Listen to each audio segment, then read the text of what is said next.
Clara Brennan shoved her three sisters behind her back and faced the drunk who used to be their uncle. Inside the Silver Dollar Saloon, men were counting money, placing bids, not on horses, on her sisters. 12-year-old Lily had stopped breathing between sobs. Josie's hand found the kitchen knife hidden in her skirt. Emma crushed her sketchbook against her chest, like it could stop bullets. Uncle Warren had sold them to cover a poker debt. The auction started in 90 seconds. If you're watching from anywhere in the world, drop your city in the comments. I want to see how far this story reaches. Subscribe and stay until the end, because what happens next will shatter you and rebuild you from the ashes. Clara's back hit the saloon wall hard enough to rattle her teeth. "You listen to me, girl." Warren Brennan's whiskey breath washed over her face. "You walk in there quiet. You smile. You don't make trouble." Clara didn't blink. Or what? Warren's hand shot up. Clara caught his wrist before it connected with her face. She twisted, hard. Warren yelped and stumbled backward, cradling his arm. "You touch my sisters," Clara said, "I'll break more than your wrist." Behind her, Josie laughed, sharp and dangerous. "Let me do it, Clara. Please, just 5 minutes with him." "No. He sold us. He sold Lily. She's 12 years old and I know what he did." Clara released Warren's wrist. The man scrambled back, his face twisted between fear and fury. "You ungrateful little—" He stopped, swallowed. His eyes darted to the saloon doors. "Garrett's waiting. You think I want this? You think I had a choice?" "Everyone has a choice." "Not when you owe Silas Garrett $2,000. Warren's voice cracked. "Not when he owns the sheriff, the judge, half this goddamn territory." Clara stepped forward. Warren flinched. "Where's the deed?" "What?" "The deed to our parents' farm. The one you gambled away. Where is it?" Warren's face went gray. "Garrett has it. Signed over legal and proper. There ain't nothing. There's always something." Clara turned to her sisters. Josie stood with her feet planted wide, her hand still resting on the knife at her hip. 18 years old and ready to kill. She'd been ready since the day their father died. Emma had pressed herself against the wall, making herself small. 16 and disappearing. Her sketchbook was open, her pencil moving in frantic strokes, drawing what she couldn't speak. And Lily. Lily sat in the dirt, her knees pulled to her chest, her small body shaking with sobs that had gone silent. 12 years old, blonde curls matted with dust, blue eyes swollen nearly shut from crying. Clara's heart cracked down the middle. "Josie." "Yeah?" "If something happens to me in there, you take Emma and Lily and you run." "Like hell. That's an order." "You ain't Mama." Josie's voice broke. "You ain't Papa either. You're my sister, and I ain't leaving you." Clara grabbed Josie's face with both hands, forced her to meet her eyes. "Listen to me. You are the only one who can protect them if I fail. You hear me? The only one. So if this goes wrong, you run. You find somewhere safe. You keep them alive." Josie's jaw worked. Her eyes glistened. "I hate you." "I know." Clara released her. "Stay here." She walked toward the saloon doors. "Clara!" She stopped. Emma's voice, barely above a whisper. "Please come back." Clara didn't turn around. Couldn't. If she saw Lily's face one more time, she'd break. And she couldn't afford to break. Not yet. "Count to 300, she said. "If I'm not out by then, Josie knows what to do." She pushed through the doors. The silver dollar swallowed her whole.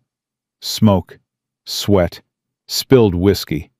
the stench of men who'd stopped caring about decency long ago. Clara's eyes adjusted to the dim light, and her stomach turned to ice. The room was packed. Men lined the walls, filled the tables, crowded around a raised platform at the back where a podium stood waiting. Some wore range clothes, dust-covered and sun-faded. Others wore suits that cost more than her family's farm had been worth. All of them were looking at her. "Well, well." The voice cut through the noise like a blade through butter. Silas Garrett rose from a table near the platform. He was tall, lean, dressed in a gray suit so fine it looked wrong in this place. His dark hair was slicked back from a face that might have been handsome if his eyes held anything human. They didn't. "Miss Brennan," he smiled.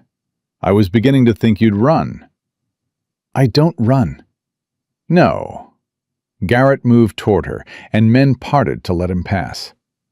"No, I don't suppose you do. That's what makes you valuable." Clara held her ground. "I'm not for sale." "Everything's for sale, my dear. It's simply a matter of finding the right price." "Then what's yours?" Garrett stopped. His smile flickered. "I beg your pardon?" "Your price." Clara kept her voice steady. "To let us go. All four of us." "Name it." Laughter rippled through the room. Someone called out something filthy. Clara ignored it. Garrett tilted his head, studying her like she was a horse he was considering purchasing. "You have money?" "I have land, skills. I can work." "You have nothing." Garrett's voice hardened. "Your uncle signed over the deed to your parents' farm 3 days ago. You have no property, no assets, no legal standing whatsoever." "Then why bother with an auction?" Clara stepped closer. "If we're worthless, why are all these men here?" The room went quiet. Garrett's eyes narrowed. "Because you're not worthless, Miss Brennan. You're young, healthy, capable of work and—" he paused. "Other services. Your sister's even more so, especially the little one." Clara's vision went red. "Touch Lily and I'll kill you." "You'll try." Garrett smiled again. "I've heard about you, Clara Brennan. You ran your family's farm for 2 years after your father died. Kept your sisters fed when half the territory was starving. Shot a man who tried to steal your horses." "I shot him in the leg." "My point exactly. You could have killed him, but you didn't. You're not a killer, Miss Brennan. You're a survivor." He leaned close. "And survivors know when to stop fighting." "This isn't that moment." "No?" Garrett pulled a folded paper from his jacket. "This is the deed to your parents' land, signed by Warren Brennan in exchange for the cancellation of his debts. Legal. Binding. Witnessed by the sheriff himself." Clara's hands curled into fists. "That land belonged to our parents, not Warren. He had no right." "He had every right. As your father's brother and your legal guardian, he had full authority over your family's assets." Garrett tucked the paper away. "Including you." "We're not assets." "The law says otherwise. Then the law is wrong." Garrett laughed, not cruel, almost genuine. "I like you, Miss Brennan. I truly do. It's a shame you're worth more as merchandise than as a business partner." He turned toward the platform. "Gentlemen, shall we begin?" "Wait!" Clara's voice rang out across the room. Garrett paused, turned. $2,000, Clara said. "That's what Warren owed you. I'll pay it." Murmurs rippled through the crowd. Garrett raised an eyebrow. "With what?" "Give me 6 months. I'll work. All 4 of us will work. We'll pay back every cent." "And if you can't?" "Then you get what you want anyway. But at least we'll have tried." Garrett considered this. For one heartbeat, Clara thought he might actually agree. Then he shook his head. 6 months is too long. My buyers have traveled from 3 territories to be here today. I won't disappoint them." He smiled.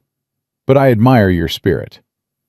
Tell you what, I'll start the bidding for you last. Give you a chance to watch your sisters go first. See exactly what kind of men will be owning them." Clara lunged. 2 men caught her before she got 3 steps. They wrenched her arms behind her back, forced her to her knees. She struggled, screamed, bit one of them hard enough to draw blood. It didn't matter. "Bring in the others," Garrett said calmly. "Let's start with the youngest." The doors opened. Warren stumbled in, dragging Lily by the arm. Josie came next, held by 2 men twice her size. Emma walked on her own, her face blank, her eyes dead. They'd been caught. Clara's heart stopped. "No." Her voice came out broken. "No, please, not them. Take me. Do whatever you want with me. Just let them go." Garrett crouched in front of her. His voice was soft, almost kind. "You still don't understand, do you? I don't want just you, Clara. I want all 4 of you. The complete set." He reached out, tucked a strand of hair behind her ear. "You're worth more together than apart." Clara spat in his face. Garrett wiped his cheeks slowly. The kindness vanished. "Put her with the others. We'll sell the youngest first." They dragged her to where her sisters huddled together. Lily threw herself into Clara's arms, sobbing. Josie's face was a mask of fury and helplessness. Emma stared at nothing. "I'm sorry," Clara whispered. "I'm so sorry. I tried." "Shh." Josie's hand found hers. "We know." Garrett climbed onto the platform. The room buzzed with anticipation. "Gentlemen," his voice carried easily over the noise, "thank you for your patience. Today's auction features 4 items of exceptional quality. Sisters, all healthy and capable. Perfect for domestic service, farm work, or—" He paused meaningfully. "Personal companionship." Laughter. Crude comments. Men elbowing each other. Clara wanted to vomit. "We'll start with the youngest. Lily Brennan, 12 years old. Small, but healthy. Trainable." 2 men yanked Lily from Clara's arms. "No!" Clara fought against the hands holding her. "No, don't touch her. She's a child. She's just a child." Lily screamed, kicked, bit. They dragged her toward the platform anyway. "Opening bid," Garrett announced. $200. A man in a black hat raised his hand. 200. 250. 300. 350 from the gentleman in the back. Clara's world narrowed to a single point. Lily, her baby sister, being sold like livestock while she watched. 400. This couldn't be happening. 450. This couldn't be real. $500. Do I hear 550? The saloon doors exploded inward. Every head turned. A man stood in the doorway, tall, broad, covered in trail dust. His silhouette blocked the sun like an eclipse. He stepped inside, and Clara saw his face. A scar ran from his left eyebrow to his jaw. His nose was crooked from being broken and badly set. His eyes were gray as gunmetal and just as cold. He looked like violence given human form. "Auction's over," he said. His voice was quiet. It didn't need to be loud. Every man in the room heard it. Garrett's smile tightened. "Thornton, this is a private—" "I said the auction's over." The man, Thornton, walked forward. Men scrambled to get out of his way. He moved like a thunderstorm rolling across open prairie, inevitable, unstoppable. He stopped in front of the platform, looked at Lily, frozen in the grip of Garrett's men, looked at Clara, held down and helpless, looked at Josie and Emma, huddled together like frightened animals. Then he looked at Silas Garrett. How much? Garrett's eye twitched. Excuse me? For all four. How much? They're not for sale. Not to you. Everything's for sale. Thornton reached into his coat, pulled out a leather pouch, tossed it onto the platform. It landed heavy. Gold heavy. $3,000. That's more than these vultures would pay combined. Thornton's hand dropped to the gun at his hip. Take it or don't, but either way, these girls are leaving with me. The room held its breath. Garrett stared at the pouch, at Thornton, at the gun. You can't just... I can. Thornton's voice dropped even lower. I am. Now you've got exactly 10 seconds to decide whether you want to be rich or dead. One of Garrett's men reached for his weapon. Thornton drew and fired in a single motion. The bullet punched through the man's hand. He screamed and dropped, clutching the bloody mess. Nobody else moved. Thornton holstered his gun. His expression hadn't changed. 9 seconds. Garrett's face had gone pale. This isn't over, Thornton. 8. You think you can just... 7. Garrett grabbed the pouch. Fine. His voice shook with rage. Take them. But mark my words, this isn't over. Not by a long shot. It's over enough. Thornton turned to Clara. Get your sisters. We're leaving. Clara stared at him. This stranger who'd just bought them like cattle, who'd shot a man without blinking, who was now offering freedom, or perhaps just a different cage. Why? Does it matter? Yes. Something shifted in Thornton's gray eyes, something almost human. Because I've seen what happens to girls who get sold in places like this, and I'm tired of seeing it. He held out his hand. You coming or not? Clara looked at his hand, at the scars across his knuckles, at the calluses that spoke of hard work and harder living. She looked at her sisters, Lily still crying, Josie watching Thornton with suspicious eyes, Emma sketching furiously in her book as if her life depended on capturing this moment. She looked at Garrett, clutching the gold, his face twisted with hatred. And she made her choice. Josie, Emma, get Lily. They moved. Within seconds, all four sisters were heading for the door. Thornton walked backward, keeping his eyes on the room. His hand never left his gun. Nobody tried to stop them. The sunlight hit Clara's face like a blessing. She kept walking, past the saloon, past the staring townspeople, past the life she'd known and the future she'd feared. A wagon waited at the end of the street. 2 horses, old but strong. Get in, Thornton said. All of you. Josie hesitated. Where are we going? My ranch, 20 miles northeast. And then what? Thornton climbed into the driver's seat. His back was to them. His voice was flat. Then we figure out how to keep you alive. Clara helped Lily into the wagon.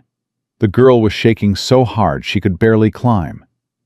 Emma followed, then Josie, who positioned herself to watch Thornton's back. Clara took the seat beside him. Thank you, she said quietly. Thornton didn't respond. He flicked the reins and the wagon lurched forward. They were 2 miles out of town when Lily collapsed. Clara! Emma's voice was sharp with fear. Something's wrong with Lily. Clara scrambled into the wagon bed. Lily lay crumpled against the side, her face flushed, her breath coming in shallow gasps. Clara pressed her hand to Lily's forehead. Burning. She's got a fever. Clara's voice cracked. A bad one. She was fine this morning. How? Shock. Thornton's voice cut through her panic. Heat. Fear. Her body shutting down. What do we do? Thornton whipped the horses harder. The wagon picked up speed. We ride. That's not an answer. It's the only one I've got. Clara pulled Lily into her lap. The girl's eyes were closed now. Her breathing was getting worse. Don't you dare, Clara whispered. Don't you dare leave me, Lily. You hear me? You stay. You fight. That's what Brennan girls do. We fight. Lily didn't respond. The miles blurred together. Sun, dust, heat. The endless rhythm of hooves against packed earth. Emma held Lily's hand and prayed. Josie watched the horizon for pursuit, and Clara held her baby sister and bargained with every god she'd ever heard of. When the ranch finally appeared, Clara barely registered it. Stone walls, timber beams, a fortress built into the base of a cliff. Thornton pulled the wagon to a hard stop, jumped down, and threw open the door of a small building. Bring her. Clara carried Lily inside. The room was cool, dark. A table sat in the center. Thornton swept everything off it. Put her here. Clara obeyed. Thornton was already moving. Water. Cloths. Bottles of something that smelled sharp and medicinal. What are you doing? Josie demanded. Saving her life. Thornton soaked a cloth, wrung it out, pressed it to Lily's forehead. If you want to help, there's a well behind the building. Fill every bucket you can find. Josie ran. Emma hovered near the door. Is she going to die? Thornton didn't look up. Not if I can help it. Hours passed. Thornton worked without stopping, cooling Lily's skin, forcing water between her cracked lips, crushing herbs and making poultices. His hands were steady. His face was stone. Clara watched him and tried to understand. Who was this man? Why had he saved them? What did he want? The questions burned in her chest, but she didn't ask. Couldn't ask. Not while Lily's life hung in the balance. The sun set. Stars emerged. The desert night turned cold. And finally, Lily's breathing steadied. Her fever broke. Her eyes fluttered open. Clara? Clara was there in an instant, holding her hand, crying tears she hadn't known she had left. I'm here, baby. I'm right here. Where are we? Clara looked at Jacob Thornton. He stood in the corner now, exhausted, blood on his hands, watching them with those empty gray eyes. Somewhere safe, Clara said. Thornton turned away, walked toward the door. There's food in the main house. Beds upstairs. Help yourselves. Wait. He stopped. Clara stood, crossed the room to stand in front of him. Why? Her voice was barely above a whisper. Why did you do this? All of it. The money, the ride, saving Lily. Why? Thornton was silent for a long moment. Then, I had a daughter once, Emma. She was 8. Clara's heart clenched. What happened to her? She died. Thornton's voice was flat, empty. She and her mother both. Fire. 18 years ago. I'm sorry. Don't be. It was a long time ago. He reached for the door. Get some sleep, Miss Brennan. Tomorrow we figure out what comes next. Clara. He paused. My name is Clara, not Miss Brennan. Something shifted in his face, almost too quick to catch. Clara, he repeated. Get some sleep, Clara. He walked out into the night. Clara stood in the doorway and watched him disappear into the darkness. Behind her, Lily was sleeping peacefully. Josie was arguing with Emma about guard shifts. The nightmare of Dusty Springs was 20 miles and a lifetime away. They were safe, for now. But as Clara watched the shadow swallow Jacob Thornton whole, she couldn't shake the feeling that their story was just beginning, and that the hardest parts were still to come. Clara woke to the smell of coffee and the sound of her sisters arguing. She sat up fast, her hand reaching for a weapon that wasn't there. The unfamiliar room registered slowly.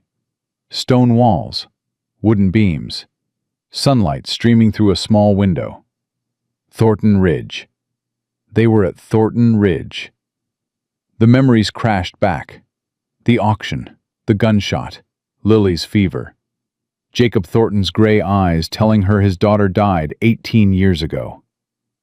She was still wearing yesterday's dress. Her boots were caked with dust. Her whole body ached like she'd been thrown from a horse. But she was alive. Her sisters were alive. That was enough. Clara followed the voices downstairs and found chaos in the kitchen. Josie stood at the stove, poking at something in a pan with a wooden spoon. Smoke rose from whatever she was attempting to cook. Emma sat at the table with her sketchbook, drawing with intense concentration. And Lily was there too, pale but upright, wrapped in a blanket that dwarfed her small frame. "You're up." Josie didn't turn around. "I'm making breakfast, or trying to. This stove hates me."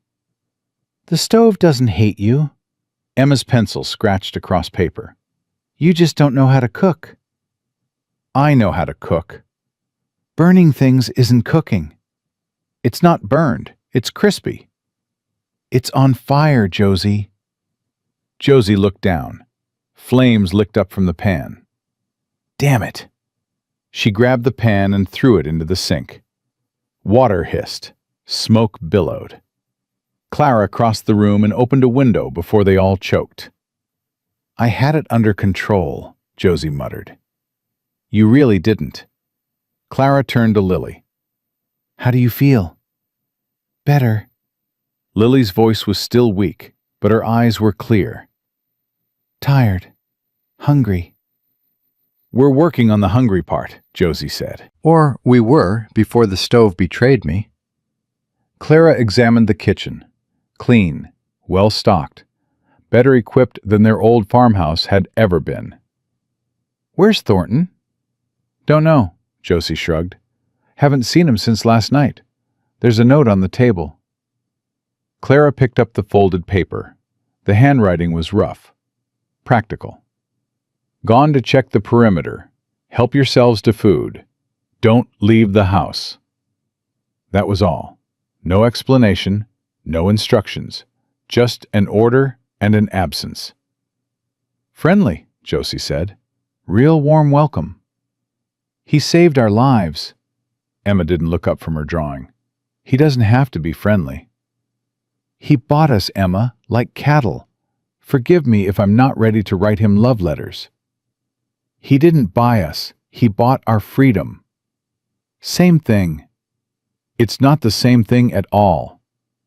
"Girls," Clara set down the note, "enough. We need to eat. Then we need to figure out what happens next." She took over the stove, found eggs in a basket, bread in a box, butter in a crock. Simple food. Real food. The first proper meal they'd had in days.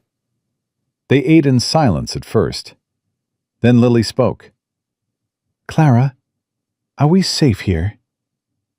Clara looked at her youngest sister. 12 years old. Nearly sold to the highest bidder yesterday. Nearly died of fever last night. And still asking the questions that mattered. "I don't know," Clara said honestly.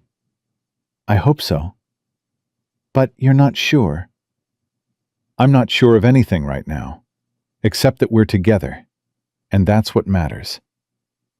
Lily nodded slowly, went back to her eggs. Josie pushed her plate away. "We need weapons." "Josie, don't Josie me. That man Garrett isn't going to forget what happened. He lost money. He lost face. Men like that don't let things go." "She's right." Emma's voice was quiet. "I saw his eyes when Thornton took his gold. He's going to come after us. Clara had seen it too. The hatred burning beneath Garrett's smooth surface. The promise of revenge. "Then we prepare," she said. "We learn this place. We find out what resources we have. And we don't make ourselves easy targets." "And Thornton?" Josie asked. "Do we trust him?" Clara thought about the question. Really thought. "I don't know yet. But he hasn't hurt us. He saved Lily. That buys him some time." "How much time?" "Enough to figure out who he really is." The door opened. Jacob Thornton stood in the frame, trail dust on his clothes and a rifle in his hand.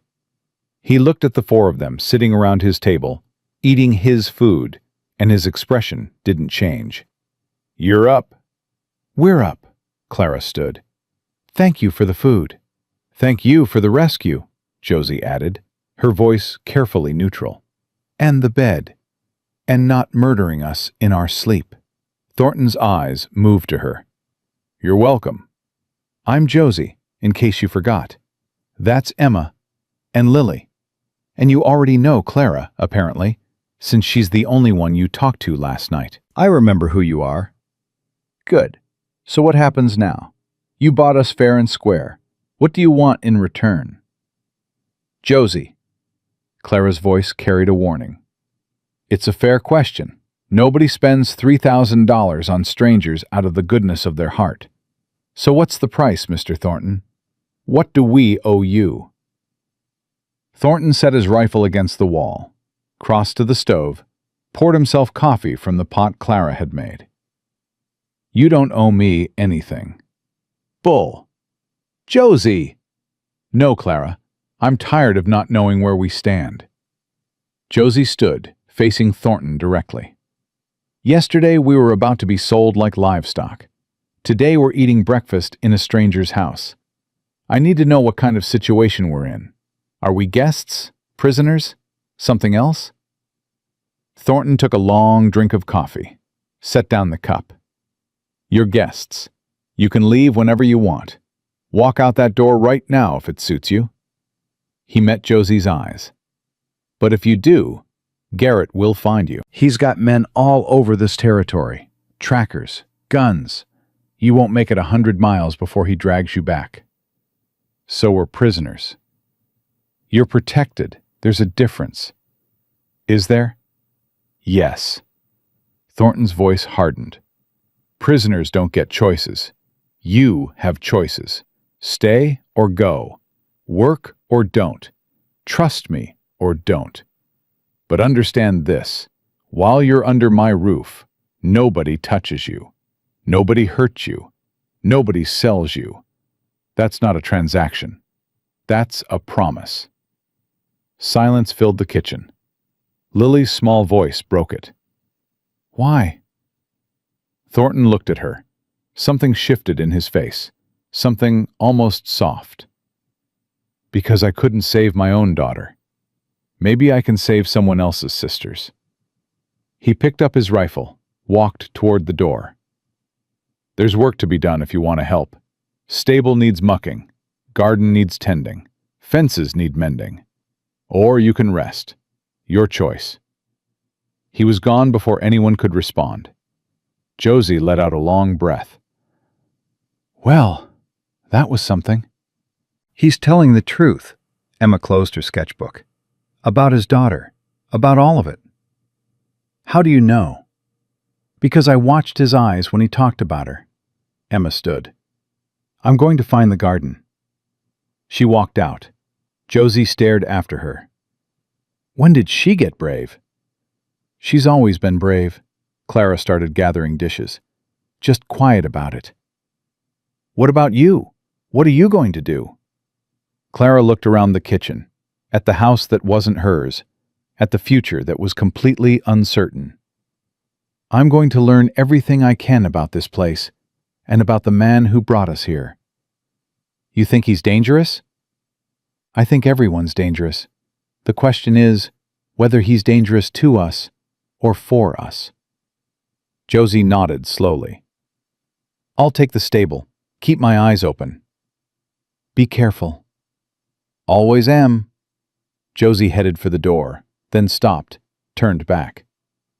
"Clara, whatever happens next, we handle it together, right?" "Right. Together." Josie left. Clara stood alone in the kitchen, surrounded by the remnants of breakfast and the weight of everything she didn't know. Then she started cleaning, because that's what you did when the world fell apart. You found something useful to do with your hands, while your mind figured out the rest. She spent the morning exploring the house. Thornton Ridge was bigger than it looked from outside. The main floor had the kitchen, a sitting room with a stone fireplace, and a study with a locked door. Clara tried the handle twice. It didn't budge. Upstairs were 4 bedrooms. 3 were clearly unused, the beds made with military precision, the surfaces dust-free but impersonal. The 4th showed signs of life. A razor by the wash basin, books stacked on a nightstand, a photograph face down on the dresser. Clara didn't touch the photograph. It felt like trespassing. The basement held food stores, ammunition, and enough supplies to last through a siege. Clara counted everything. Made mental notes. Whoever Jacob Thornton was, he lived like a man expecting trouble. By midday, she'd mapped every room, every exit, every potential hiding spot. She knew where the weapons were kept. She knew which floorboards creaked. She knew the house better than she'd known her own home after 20 years of living there. She found Thornton at the corral, working with a horse that clearly didn't want to be worked with. The animal was beautiful, a black mare with wild eyes and a temper to match. She reared every time Thornton got close, her hooves slashing the air. Clara leaned against the fence and watched. Thornton didn't look at her, didn't acknowledge her presence, just kept circling the mare with patient, steady movements. "She's scared," Clara said. "She's angry." "Same thing sometimes." Thornton paused. The mare snorted, pawed the ground. "You know horses?" "Grew up on a farm. Horses were part of it." "Then you know this one's been hurt. Badly. By someone who was supposed to take care of her." Clara studied the mare, saw the faint scars on her flanks, the way she flinched when Thornton raised his hand, even slowly. She was beaten. Worse than beaten. Previous owner used spurs until she bled, whipped her when she didn't perform. By the time I got her, she wouldn't let anyone within 10 feet.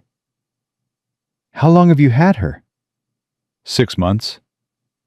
Clara watched the mare pace, watched Thornton wait.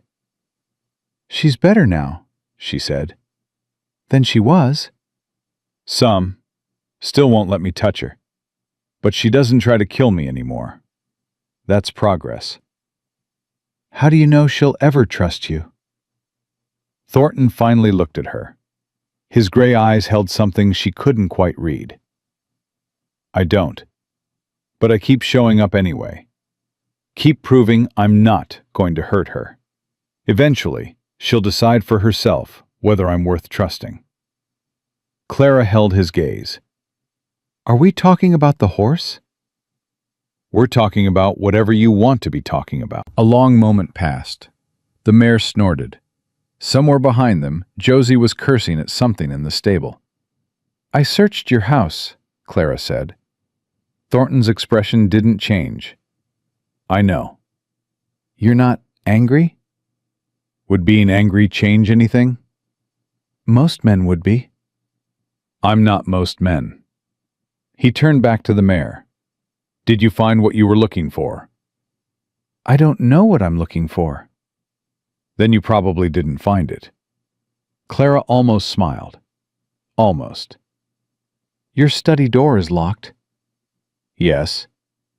"What's in there?" "Private things." "That's not an answer."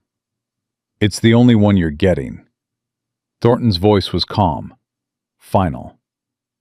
"You want to know who I am? Fine. Ask questions. I'll answer what I can." But some things stay mine, just like some things stay yours. What things stay mine? Whatever you don't want to tell me. Your past, your pain, your plans. He shrugged. I'm not going to dig. You shouldn't either. Clara considered this. It was fair. More than fair, actually. Can I ask about your daughter? Thornton went still. The mayor, sensing something, went still too. You can ask. What was her name? Annie. That's a beautiful name. She was a beautiful child. Thornton's voice was steady, but something underneath it trembled. Smart. Curious. Couldn't stop asking questions about everything. Used to follow me around the ranch, wanting to know how everything worked. How old was she? 8, when she died. And your wife? Martha. She was 32. Thornton's hand clenched on the rope he was holding.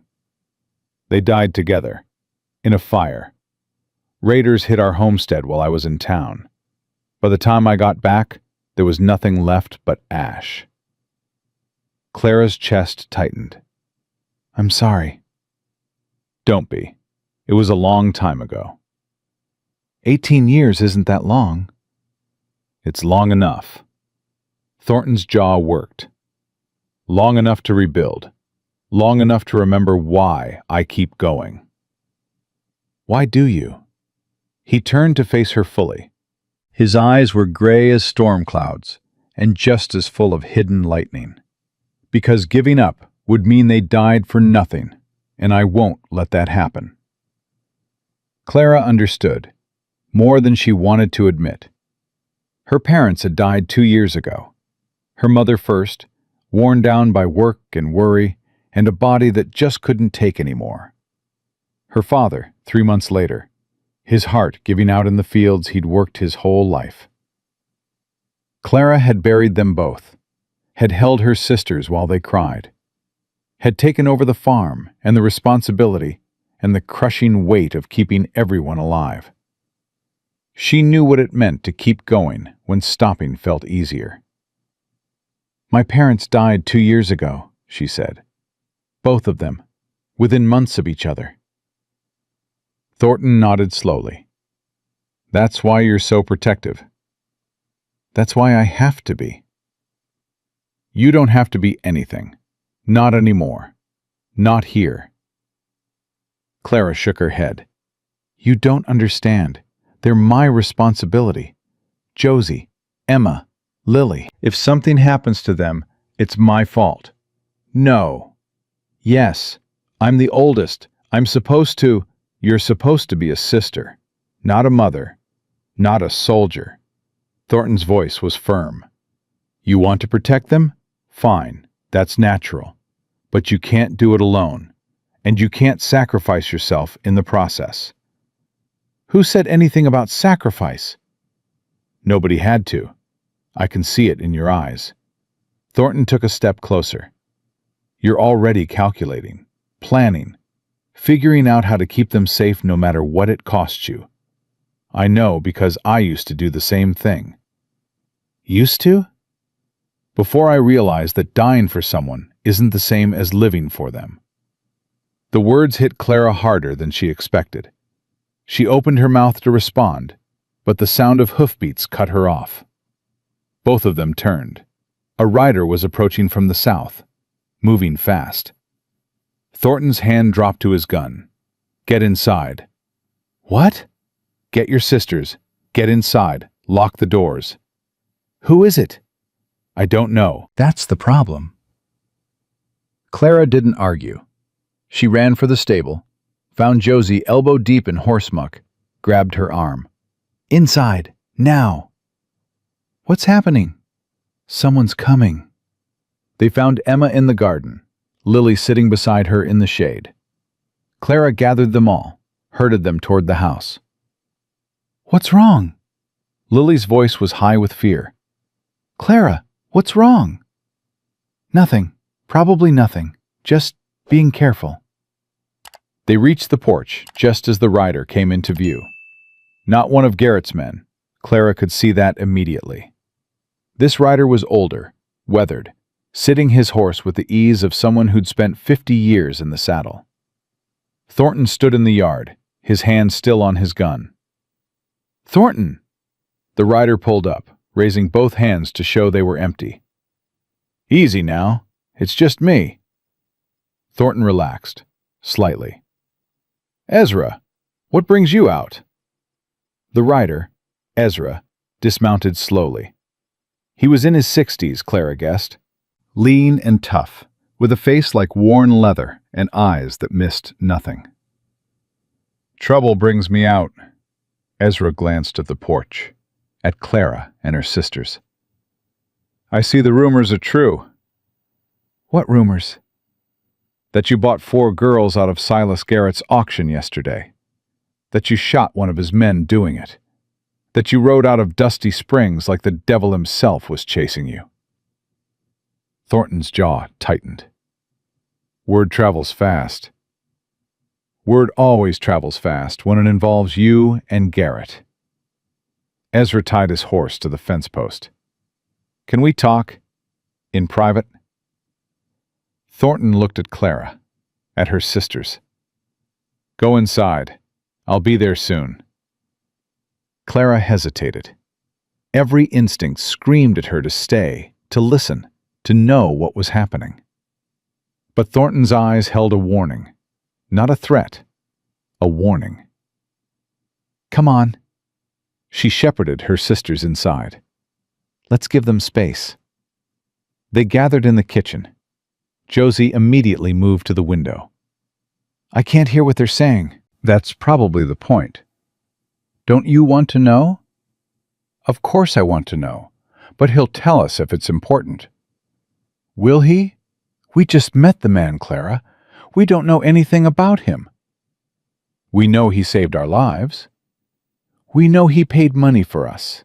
That's not the same as saving." Emma spoke from the corner. "He saved Lily. That was real." "Emma." "I watched him do it. He worked for hours. He didn't stop until she was breathing right again." Emma's voice was quiet but certain. "That wasn't about money. That was about caring." Josie fell silent. Lily curled up on a chair, her knees pulled to her chest. "I'm scared." Clara crossed to her, knelt down, took her hands. "I know, baby. I'm scared too." "You are?" "Of course. But being scared doesn't mean we give up. It means we're paying attention." "What if that man, Garrett, comes for us?" "Then we deal with it." "How?" Clara didn't have an answer. Not a real one. The door opened. Thornton stepped inside, Ezra behind him. Both men looked grim. "Girls," Thornton said, "this is Ezra Dawson. He owns the ranch east of here. He's a friend." Ezra tipped his hat.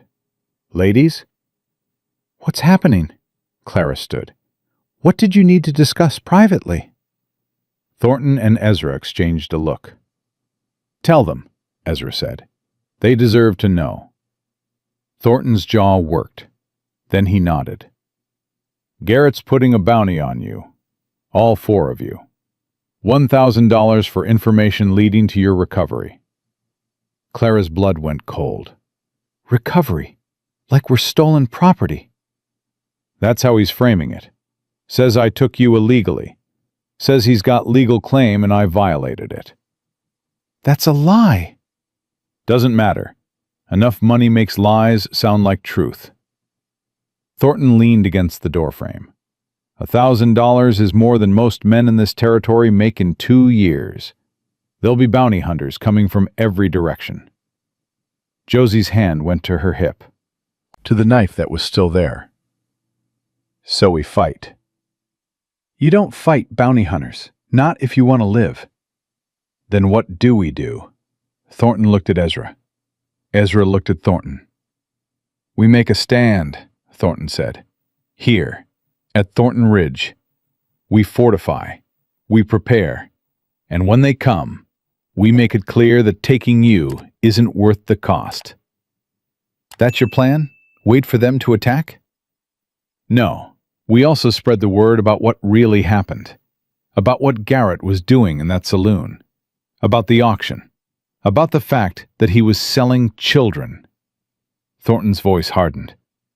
Public opinion won't stop bullets, but it might slow some of them down. Ezra stepped forward. I've already sent word to Tom Harker. He is to be sheriff before Garrett bought the current one. He's gathering men, good men, folks who are tired of Garrett running this territory like his personal kingdom. How many men? Clara asked. 12, maybe more. Enough to make a difference. Clara processed this. An army forming to protect them. Strangers willing to risk their lives for 4 girls they'd never met. Why would they do that? Why would any of them care about us? Ezra's weathered face softened. Because what Garrett did was wrong. Everyone knows it. They've just been too scared to say so. He looked at Thornton. Until now. Until someone finally stood up. Thornton said nothing, but something flickered in his gray eyes. Something that might have been hope. When will they come? Clara asked. The bounty hunters. Could be days, could be weeks. Thornton pushed off from the doorframe. Which means we've got time to prepare, but not much. What do you need us to do? Thornton looked at her sisters. Learn to shoot, all of you. Learn this land like the back of your hand. Learn where to hide, how to run, when to fight. He paused. And learn to trust me, because when the bullets start flying, trust is the only thing that's going to keep you alive. Clara met his eyes, held them. Trust goes both ways. I know. Then tell us the truth. About everything. No more locked doors. No more secrets. Thornton was silent for a long moment. Then he reached into his pocket, pulled out a key. The study, he said. Come with me, all of you. It's time you saw what I've been working on. He walked out of the kitchen. Clara followed. Her sisters followed her. They climbed the stairs and stopped outside the locked door Clara had tried earlier that morning. Thornton fit the key in the lock, turned it. The door swung open. Inside was an office, a desk covered in papers, maps pinned to every wall, notes and photographs and documents everywhere Clara looked. What is all this? Josie breathed. Thornton stepped inside, lit a lamp. The light threw shadows across the walls, across the sprawl of information. This, he said quietly, is every piece of evidence I've collected against Silas Garrett over the past 5 years.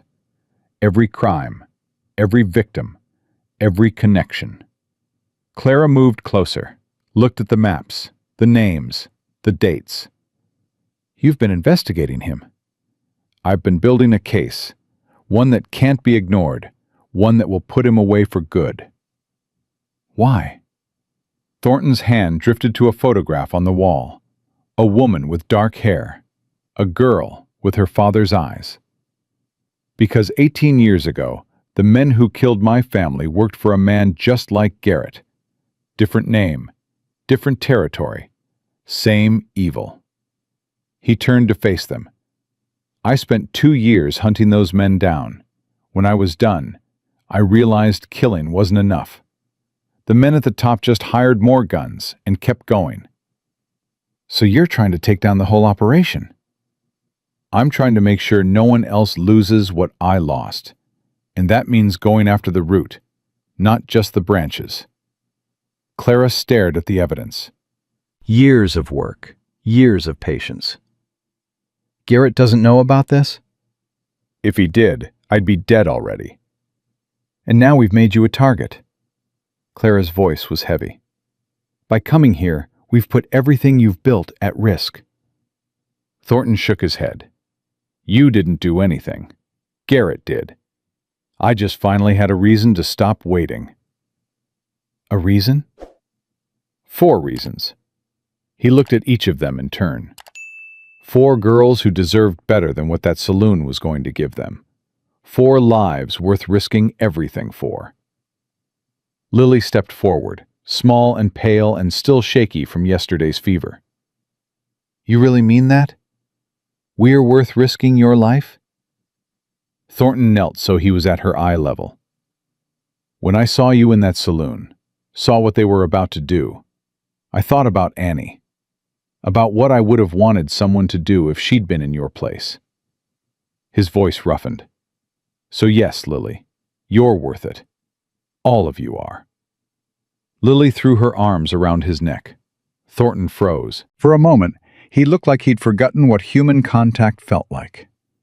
Then, slowly, his arms came up. He hugged her back. Clara watched her baby sister embrace the scarred stranger who'd bought them out of hell. Watched Emma crying silently in the doorway. Watched Josie's hard expression finally crack. And she made a decision. Tell us everything, she said. Everything you know about Garrett. Everything you've learned. We're not just going to hide here and wait for him to come. We're going to help you take him down. Thornton looked up, met her eyes. You sure about that? Once you're in, there's no going back. We've been in since the moment he put us on that auction block. Clara's voice was steel. Now we're going to make him regret it. Thornton stood. Lily still clung to him, and he let her. All right, then. He gestured to the maps, the documents, the years of gathered evidence.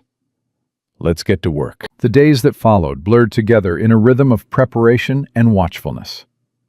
Clara learned to shoot first, not because she didn't already know how, but because Thornton's methods were different, precise, deadly in a way her father's gentle instruction had never been. You're aiming for the center, Thornton said on the 3rd morning. Stop. Clara lowered her rifle.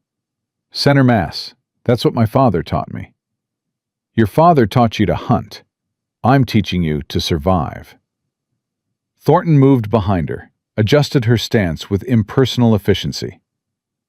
Hunting means 1 shot, 1 kill, clean, quick. Fighting means chaos, means men shooting back, means you might only get 1 chance before someone takes yours. So, where do I aim? Depends on what you want. I want to stop them. Stop or kill? Clara hesitated. The question sat heavy in her chest. I don't know. Figure it out before the bullets start flying. Hesitation gets people dead. Thornton stepped back. Again. And this time, picture someone you hate holding that rifle pointed at Lily. Clara raised the weapon, sighted down the barrel. She thought about Garrett, about the way he'd smiled while announcing the opening bid for her baby sister, about the men in that saloon, measuring her sisters like livestock. She fired. The bullet punched through the target's head. Better, Thornton said. Again. Josie took to shooting like she'd been born with a gun in her hand. Within 2 days, she was hitting targets at distances that made even Thornton raise an eyebrow. You've done this before, he said. Papa taught me. Josie reloaded with practiced ease. Said a girl alone on the frontier needed to know how to defend herself. He was right. He was paranoid. Turns out paranoid was smart. Emma struggled more. Her hands shook every time she held a weapon. Her shots went wide more often than not. After the 5th missed target in a row, she threw the rifle down and walked away. Clara found her in the garden an hour later, her hands buried in soil, tears streaming down her face. I can't do it. Emma's voice was raw. I try to aim, and all I see is blood. All I think about is killing someone, taking a life. I can't. Clara knelt beside her. You don't have to. But Thornton said we need to be ready. There's more than one way to be ready. Emma looked up. Like what? Like this. Clara gestured at the garden. At the rows of vegetables Emma had coaxed from the dry soil in just a few days. Food is survival too. Medicine. Knowledge. Not everyone has to hold a gun. Josie thinks I'm weak. Josie thinks anyone who isn't ready to fight is weak. She's wrong. Clara took her sister's dirt-stained hands. You're the one who kept us human during the worst of it. When Mama died, when Papa followed, when Uncle Warren drank himself into debt. You were the one who remembered birthdays, who picked wildflowers, who kept drawing even when there was nothing beautiful left to draw. Emma's tears fell faster. That's not strength. It's the only strength that matters. Clara pulled her into a hug. We need fighters, but we also need people worth fighting for. That's you, Emma. That's always been you. They stayed like that until Emma's tears dried, until the sun started its descent toward the horizon, until Lily's voice called them for dinner. Lily was the surprise. Too young to handle a rifle, too weak still from the fever that had nearly killed her, she found her own way to contribute. She watched. Everything, every one, every detail that others missed. Mr. Thornton limps when he thinks no one's looking, she told Clara on the fourth night. His left leg. And he touches that scar on his face when he's thinking hard about something. And his hands shake sometimes, just a little, when he looks at that photograph in his bedroom. Clara stared at her. How do you know about the photograph? I explored, like you did, Lily shrugged. I saw his room. I didn't touch anything, but I saw. There's a picture of a woman and a little girl. He turned it face down, but I saw it before he did. You shouldn't spy on people. I'm not spying, I'm paying attention. Lily's blue eyes were too old for her 12 years. That's different. Clara couldn't argue. She'd taught Lily that skill herself, back when their uncle's moods could shift from weepy to violent without warning. Back when knowing what was coming meant the difference between safety and bruises. What else have you noticed? Lily thought for a moment. Ezra Dawson comes every day now. He and Mr. Thornton talk in the study with the door closed. I can't hear what they say, but when they come out, Mr. Thornton looks worried, and Mr. Dawson looks scared. Scared of what? I don't know, but whatever it is, it's getting closer. That night, Clara waited until her sisters were asleep before making her way downstairs. Thornton sat at the kitchen table, a lamp burning low, papers spread before him. He didn't look up when she entered. You should be resting. So should you. Clara pulled out a chair, sat across from him.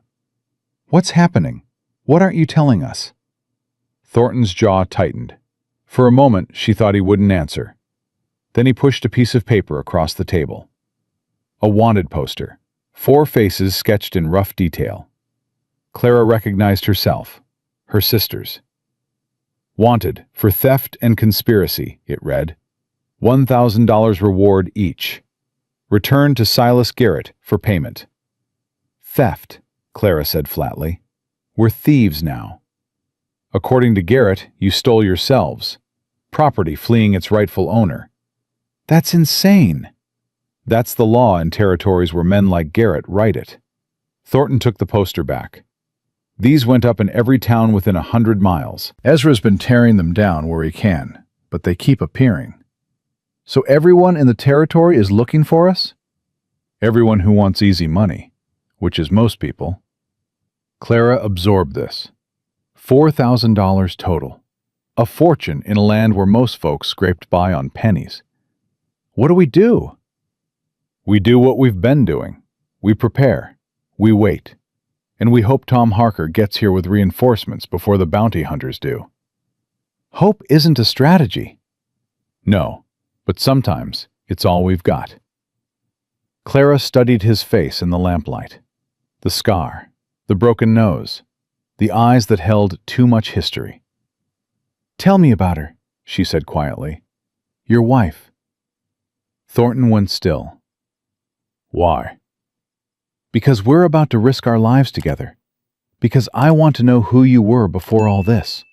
She paused. "Because you know everything about us, and we know almost nothing about you." A long silence stretched between them.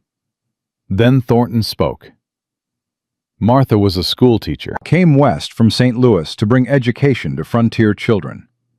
Everyone said she was crazy, that a woman like her wouldn't last a month."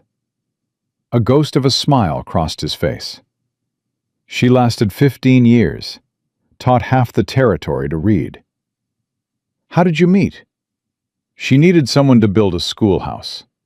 I needed a reason to stop running from my past." Thornton's hands curled around his coffee cup. "We built the school together, got married in it, had Annie in the room where Martha talked mathematics." Annie. Clara remembered the name from before. "Your daughter." "My everything." Thornton's voice roughened. "She had Martha's eyes and my stubbornness. Used to follow me around asking 100 questions about every horse, every fence post, every cloud in the sky." "What happened the day they died?" Thornton was quiet for so long, Clara thought he wouldn't answer. "I went to town for lumber, was going to build an addition to the house, a library for Martha's books." His hands began to shake, just slightly.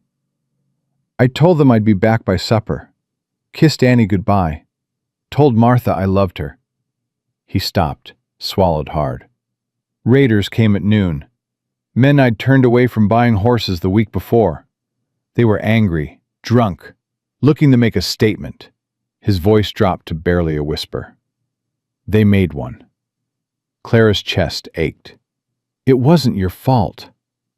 "I know." "Do you?"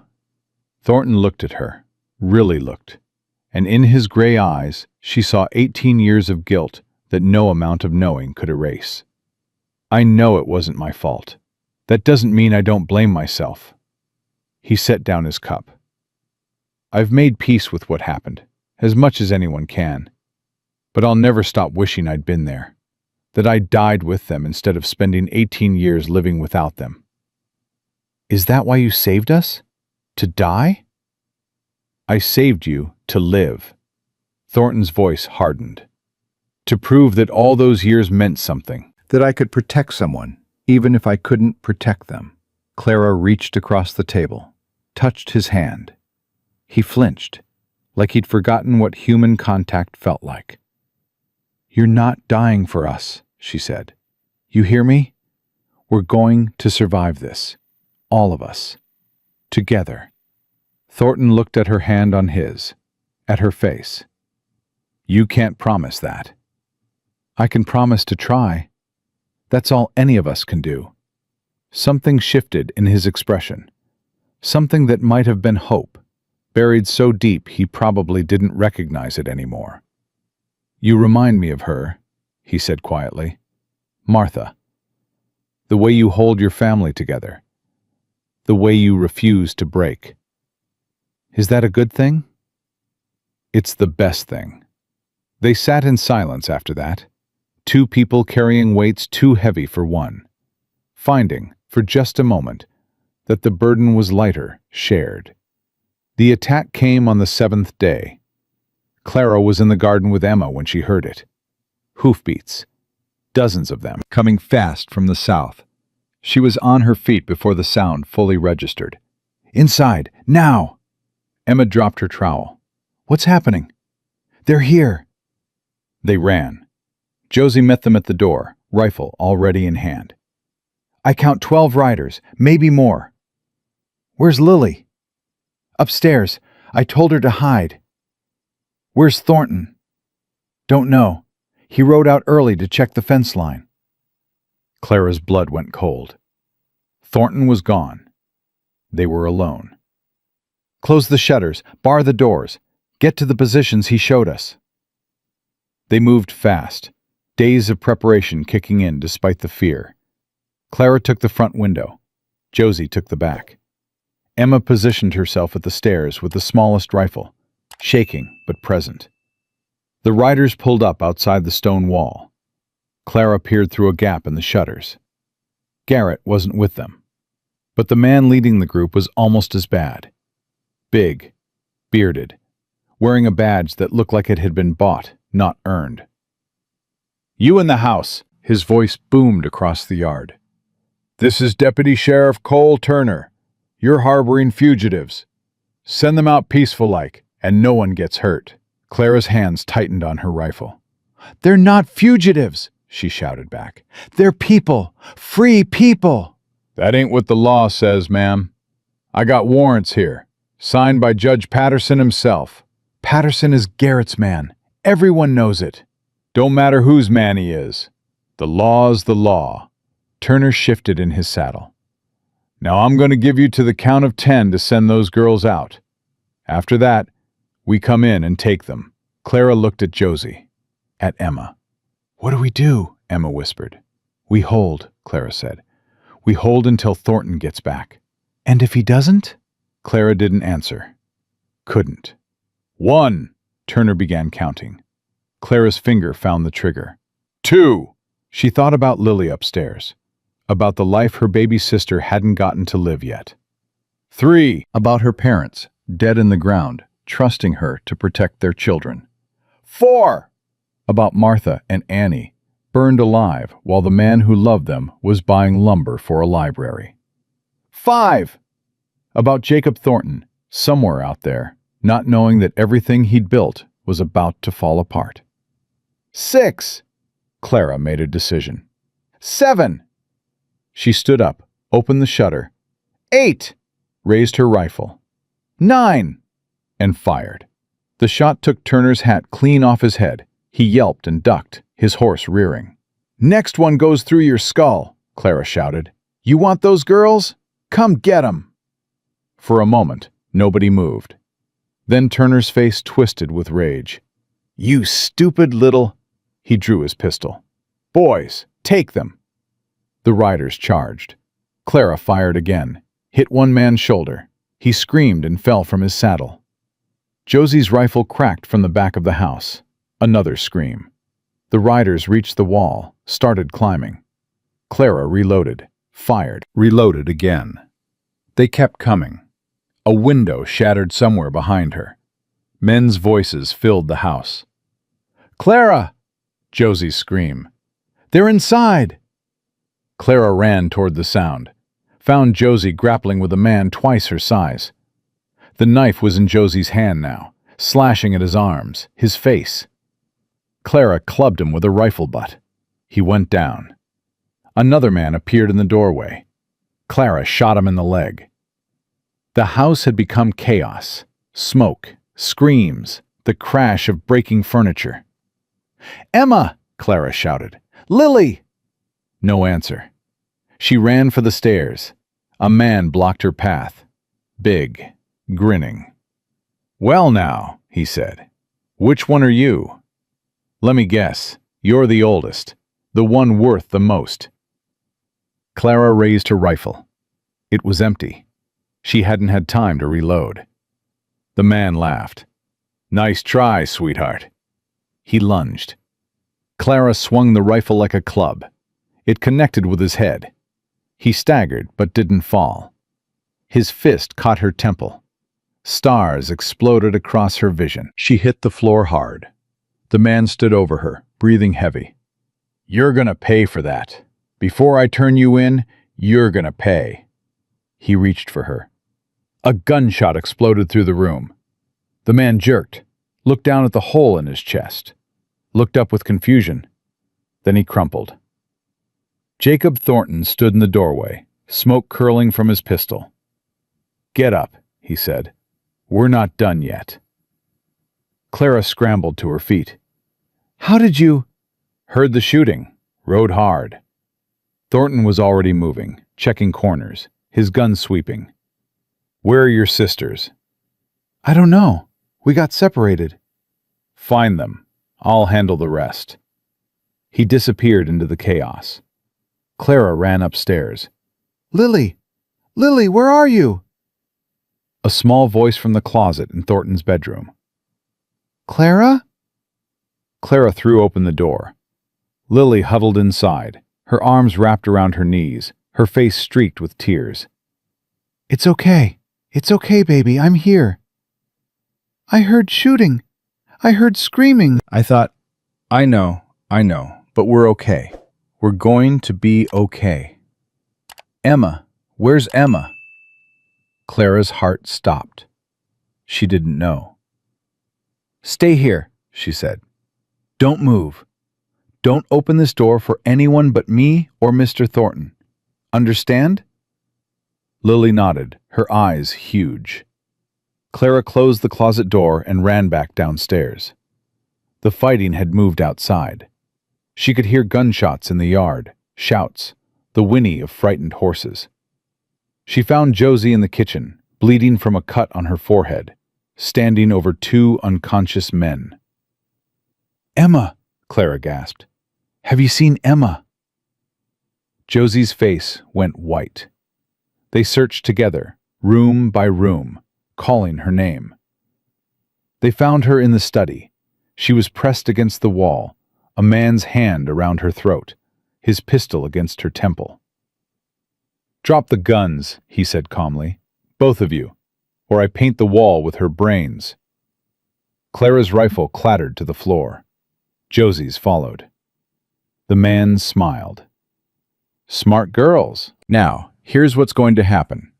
You're going to walk out that door, nice and quiet. You're going to get on the horses waiting outside. And you're going to ride back to Dusty Springs, where you belong. Let her go, Clara said. Take me instead. I'm worth more. You're all worth the same to me. Dead or alive, the bounty pays. His grip tightened on Emma's throat. But alive is easier. So let's do this the easy way. Emma's eyes met Clara's. In them, Clara saw fear, and something else. Determination. Emma's hand moved, slowly, toward the knife on Thornton's desk. Don't even think about it, the man growled. He'd seen the movement. Emma froze. Smart. Now move, all of you, toward the door. Clara took a step. Emma took a breath. And then everything happened at once. Emma grabbed the knife and plunged it into the man's arm. He howled and released her, his gun swinging toward her face. Clara dove for her fallen rifle. Josie tackled the man from behind. The gun went off. The bullet buried itself in the ceiling. Clara got her hands on the rifle, swung it up. The man threw Josie off, raised his pistol again. Clara fired.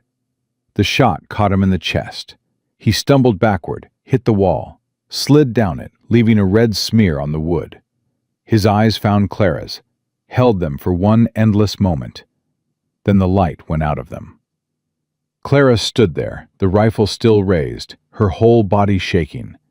She'd killed a man. She'd taken a human life. Clara. Emma's voice, rough and scared. Clara, you saved me. Clara lowered the rifle, looked at her hands. They were trembling so badly she could barely keep her grip. I killed him. You saved me, Emma repeated. She crossed the room, wrapped her arms around Clara. You saved my life. Josie joined them. The three sisters held each other in the blood-stained study while the sounds of fighting faded outside. When they finally pulled apart, Thornton was standing in the doorway. His clothes were torn, his face was bloody, but he was alive. It's over, he said. They're retreating. Clara looked at the dead man on the floor, at her sisters, at the ranch that had become a battlefield. Is anyone else hurt? Ezra took a bullet to the shoulder. He'll live. 3 of their men dead, 5 more wounded. Thornton's eyes moved to the body, to the rifle in Clara's hands. You did what you had to do. I know. It doesn't feel like that right now. No. Clara's voice cracked. It doesn't. Thornton crossed the room, took the rifle from her hands, set it aside. Then he did something he'd never done before. He pulled her into his arms. Clara broke. All the fear, all the rage, all the guilt she'd been holding poured out in great heaving sobs. She cried into his chest while he held her, his hand stroking her hair, his voice murmuring words she couldn't hear but somehow understood. "You're okay," he said. "You're alive. Your sisters are alive. That's what matters. I killed him. You protected your family. There's no shame in that." Clara pulled back, looked up at him. His gray eyes were soft now, human. "How do you live with it?" she whispered. "The taking of life." Thornton was quiet for a moment. "You don't live with it. You carry it. Every life you take becomes part of you, and you learn to walk with that weight." He cupped her face in his rough hands. "But you don't carry it alone. Not anymore." Clara closed her eyes. When she opened them, her sisters were there. Josie, bleeding and fierce. Emma, shaking but standing. Lily, who'd somehow crept downstairs without anyone noticing. Her family. Whole. Alive. Because she'd been willing to do the unthinkable. "What happens now?" Josie asked. Thornton released Clara but stayed close. Close enough that she could feel his warmth. "Now we regroup. Tend the wounded. Bury the dead." His jaw hardened. "And then we take the fight to Garrett." Clara straightened, wiped her eyes. "When?" "Soon. Before he can gather more men.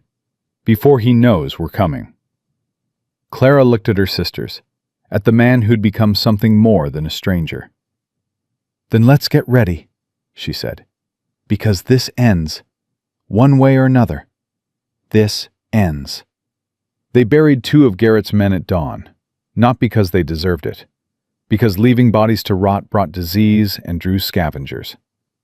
Thornton dug the graves himself, while Ezra sat on the porch with his shoulder bandaged, watching with eyes that had seen too many burials.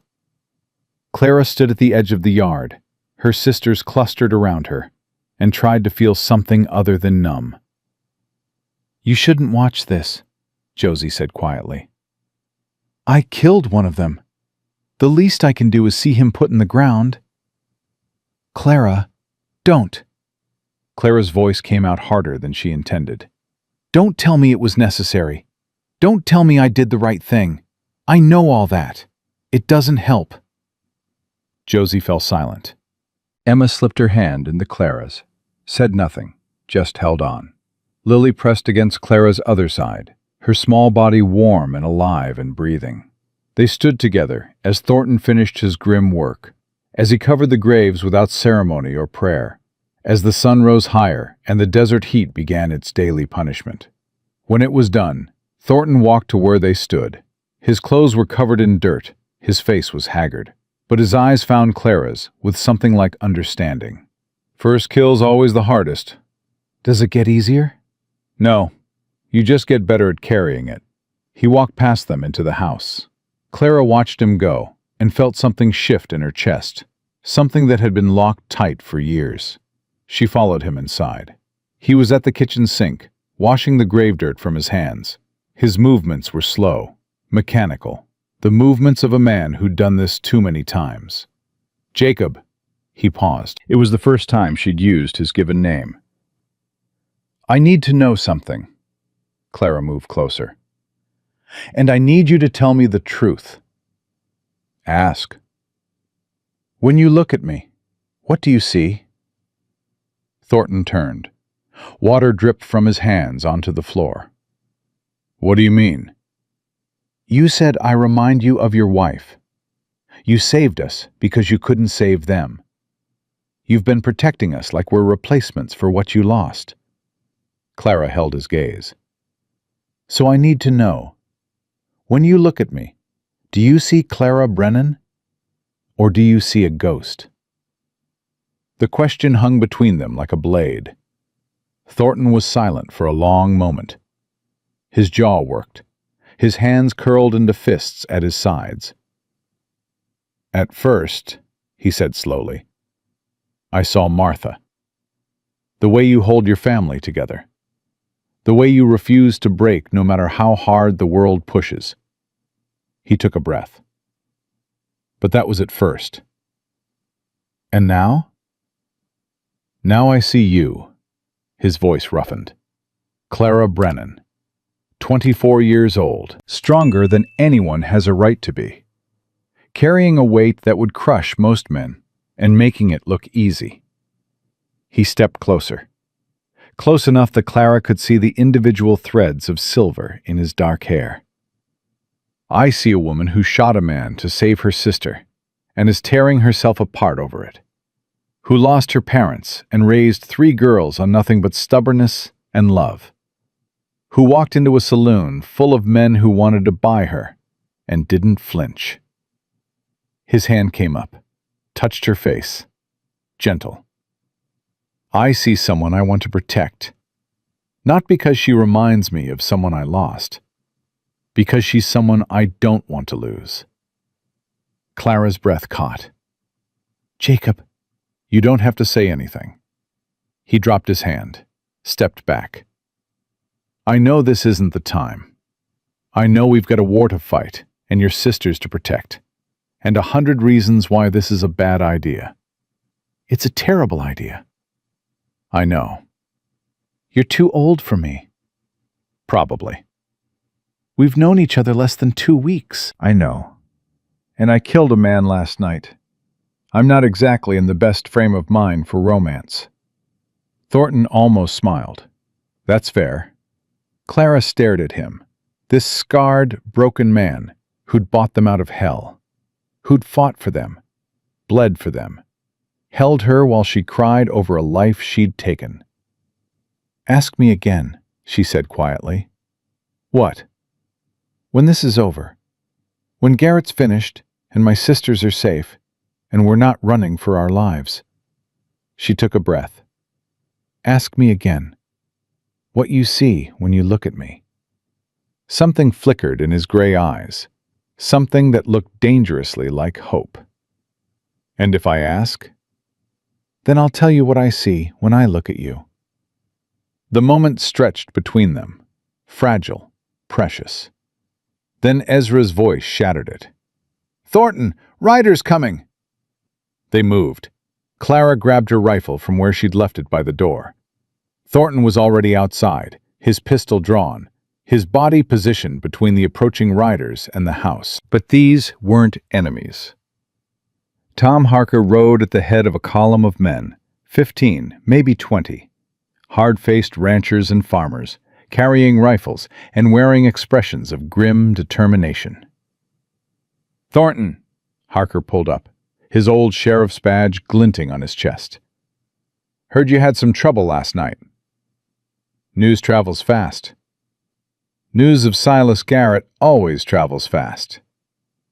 Harker looked at the fresh graves, at the bullet holes in the stone walls, at Clara standing in the doorway with a rifle in her hands. "Looks like you held." "Barely." "Well," Harker swung down from his saddle, "you won't have to hold alone anymore." The men dismounted, began setting up camp around the ranch. Some Clara recognized from Ezra's descriptions. The McAllister brothers, twins who'd lost their farm to Garrett's loan sharking. Old Pete Dawson, Ezra's father, 80 years old and still meaner than a rattlesnake. Tom Henderson, who'd run cattle before Garrett's men started rustling his herds. They all had stories. They all had reasons to hate Silas Garrett. And now they were here, ready to fight. Harker spread a map on Thornton's kitchen table that evening. The sisters gathered around, along with Ezra and the leaders of the assembled men. "Garrett's holed up in Dusty Springs," Harker said. "Got maybe 30 men with him. Hired guns, most of them. The kind who'll fight for money, but not for blood." 30 men, Josie leaned over the map. "We've got, what, 25? 23 able-bodied. Those aren't good odds." "No, But we've got something they don't. What's that? Harker looked around the table. Something worth dying for. Clara spoke up. What about the townspeople, the ones who aren't with Garrett? Scared, mostly. Garrett's had his boot on their necks for years.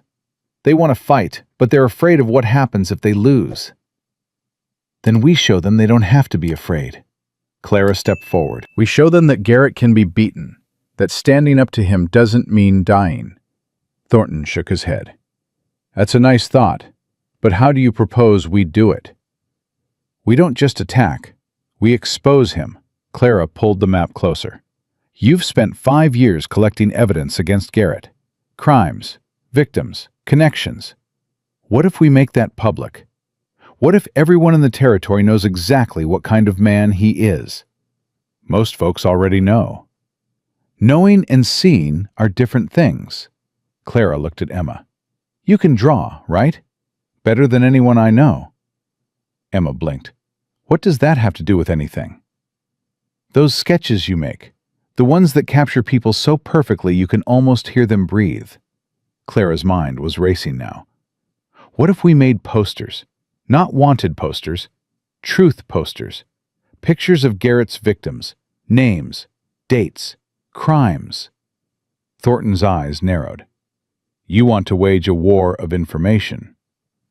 I want to give people a reason to fight. Something more than anger. Something more than fear. Clara's voice strengthened. Garrett's power comes from everyone being too scared to stand together. We break that fear, we break him. The room was silent. Then Harker laughed, a short, surprised sound. Damn, you've got your father's mind for strategy, girl. You knew my father? Fought alongside him in the war. Best tactical thinker I ever met. Harker's weathered face softened. He'd be proud of you. Clara's throat tightened. Thank you. Thornton was studying her with an expression she couldn't quite read.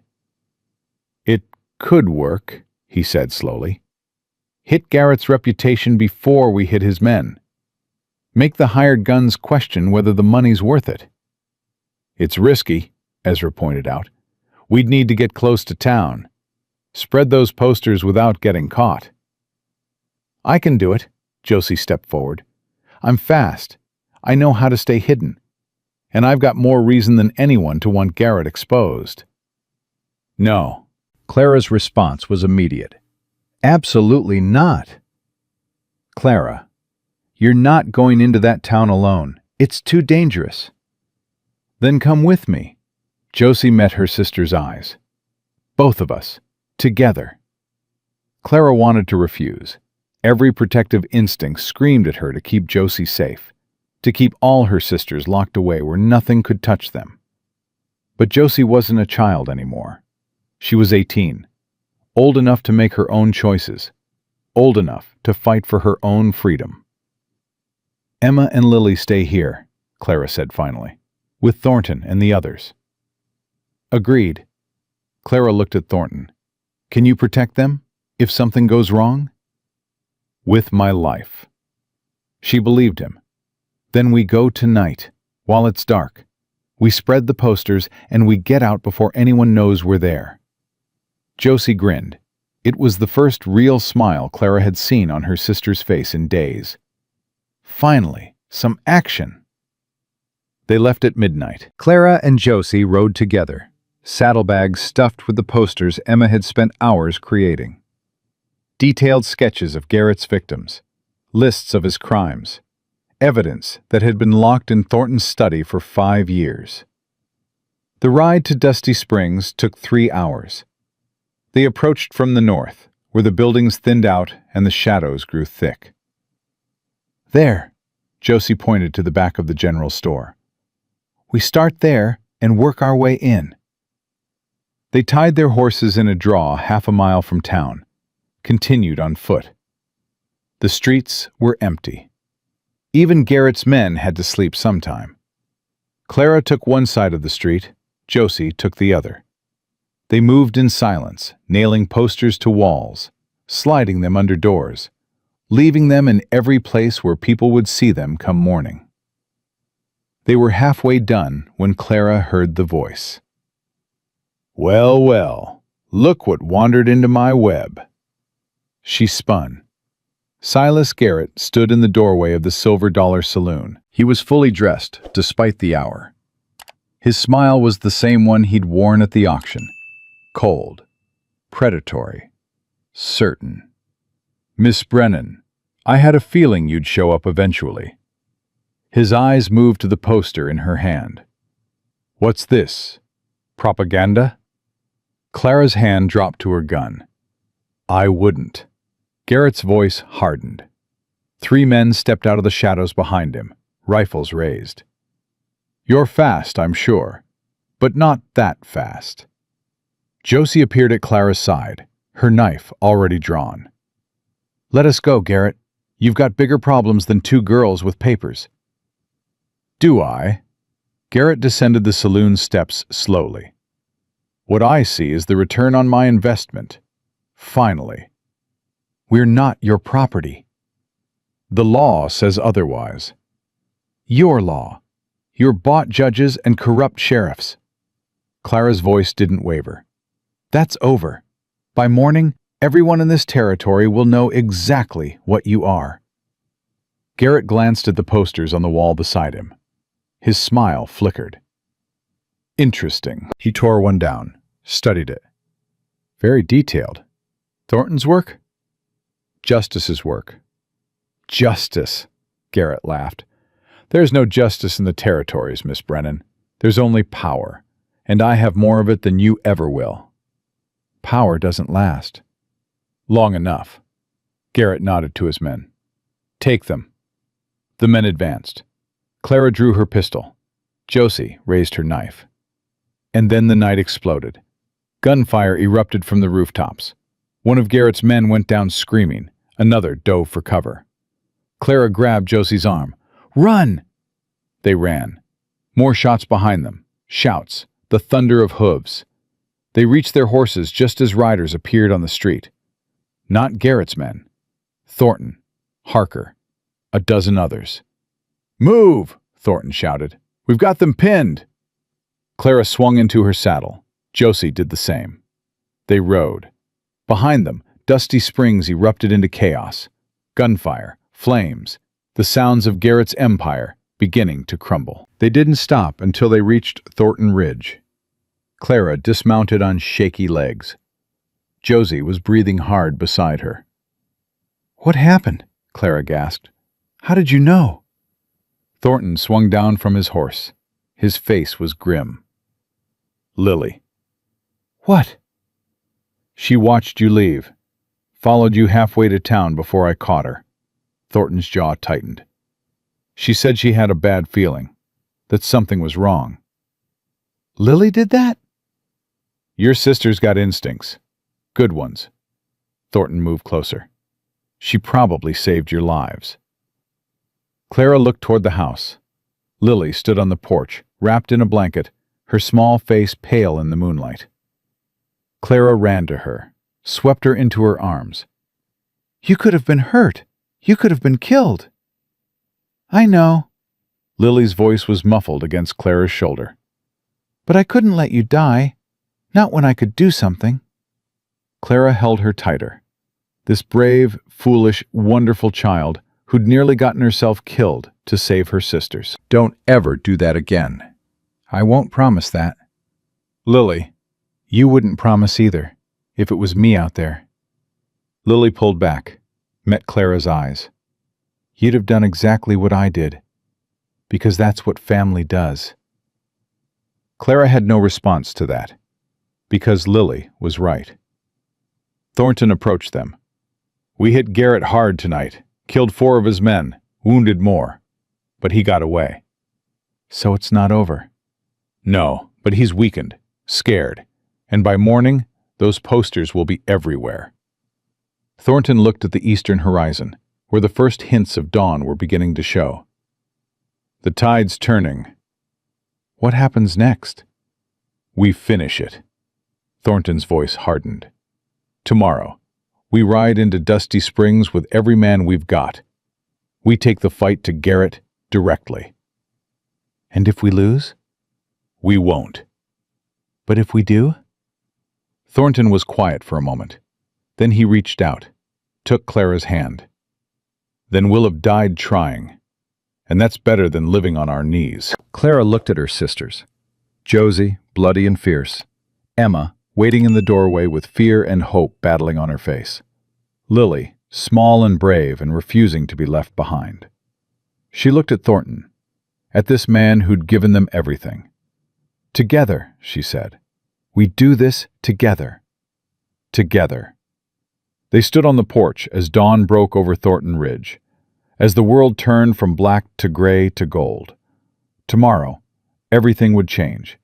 But tonight, they were alive. They were together, and they were ready. Clara leaned into Thornton's shoulder, and he let her. Josie sat on the steps, cleaning her knife. Emma had her sketchbook out, capturing the sunrise. Lily curled up beside Clara, already half asleep despite everything that had happened. This was her family, blood and chosen both, and she would burn the whole territory down before she let anyone take them from her. They rode into Dusty Springs at noon, 23 men and 2 women, rifles across their saddles, eyes hard with purpose. Clara sat her horse beside Thornton at the head of the column. Her sisters had stayed at the ranch despite Josie's furious protests. This fight wasn't theirs to finish. Clara had made that clear. You protect Emma and Lily, she'd told Josie before leaving.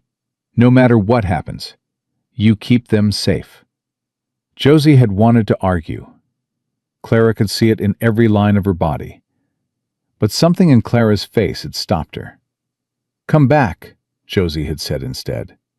Promise me you'll come back. I promise.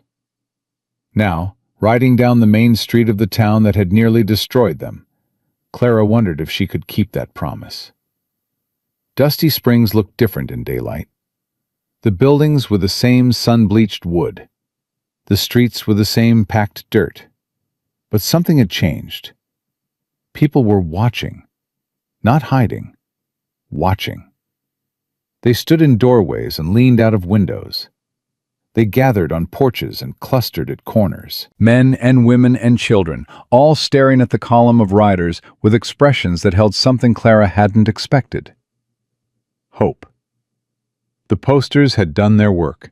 She could see them everywhere, nailed to walls, pasted on windows, lying in the street where the wind had scattered them. Emma's sketches, Thornton's evidence, 5 years of secrets exposed to the harsh light of day. They're not running, Harker said quietly. No, Thornton's voice was grim. They're waiting to see who wins. The Silver Dollar Saloon stood at the end of the street. Its doors were closed. Its windows were shuttered.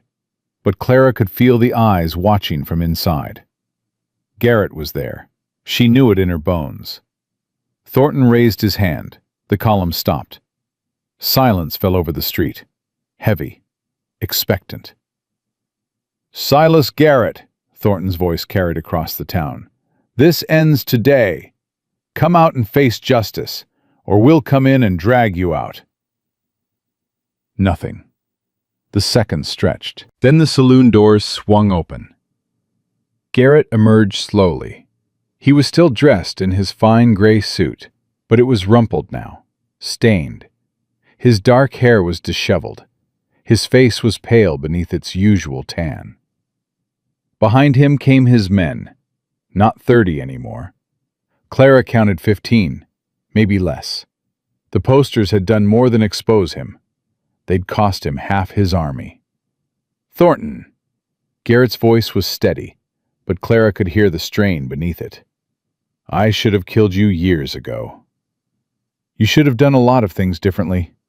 It's too late now. Is it? Garrett's eyes moved to Clara. You've caused me a great deal of trouble, Miss Brennan. You and your sisters. Good. Such fire. Garrett smiled, but it didn't reach his eyes. I can see why he's so taken with you. You remind him of his dead wife, don't you? That's the only reason a man like Thornton would risk everything for a woman like you." Clara felt Thornton tense beside her. "Don't," she said quietly. "He's trying to provoke you." "I know." "Then don't let him." Thornton's hands tightened on his reins, but he stayed still. Garrett's smile widened. "Smart girl. Smarter than I gave you credit for." He took a step forward. "Here's what's going to happen. You're going to turn around and ride out of my town. All of you. And in exchange, I'll let you live." "No." "No?" Garrett raised an eyebrow. "You're outnumbered, Thornton. My men are behind walls. Yours are in the open. Do the math." "I've done the math." Thornton swung down from his horse.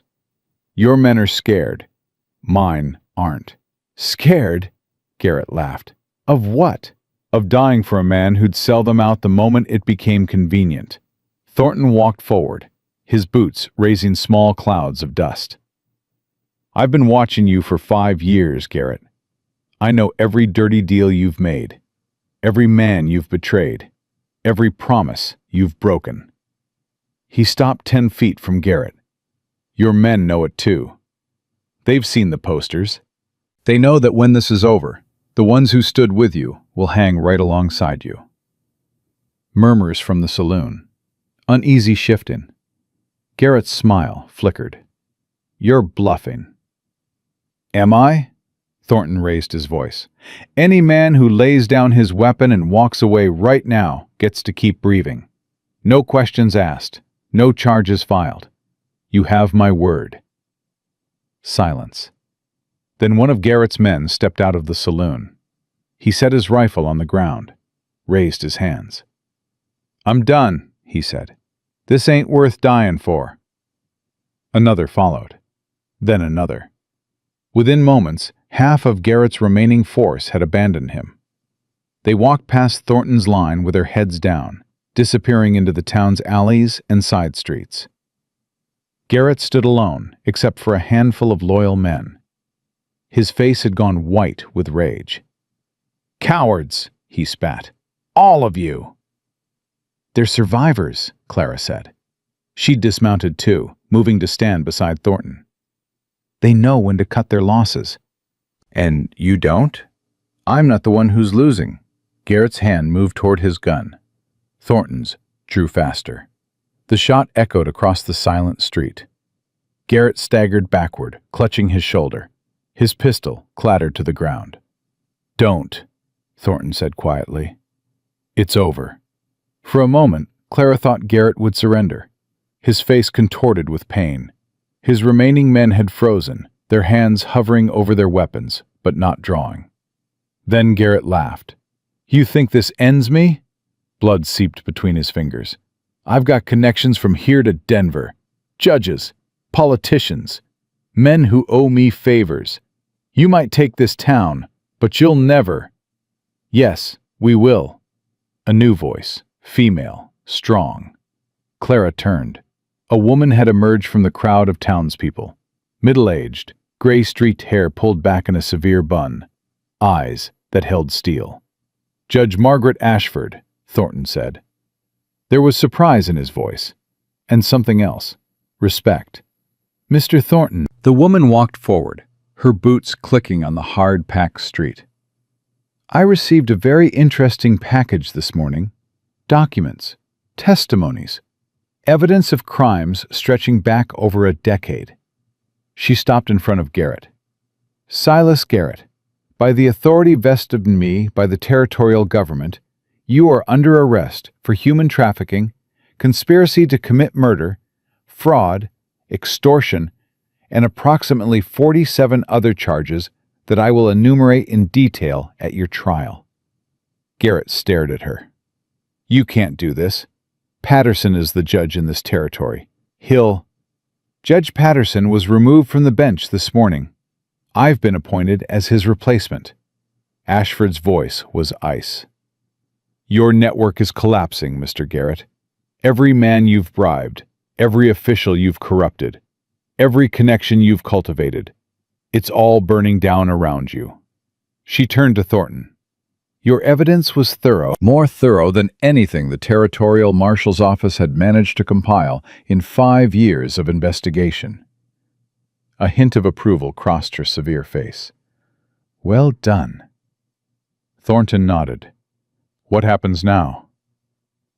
"Now we take Mr. Garrett into custody. He'll be tried in Denver, where his influence doesn't reach." Ashford gestured to 2 men who'd accompanied her.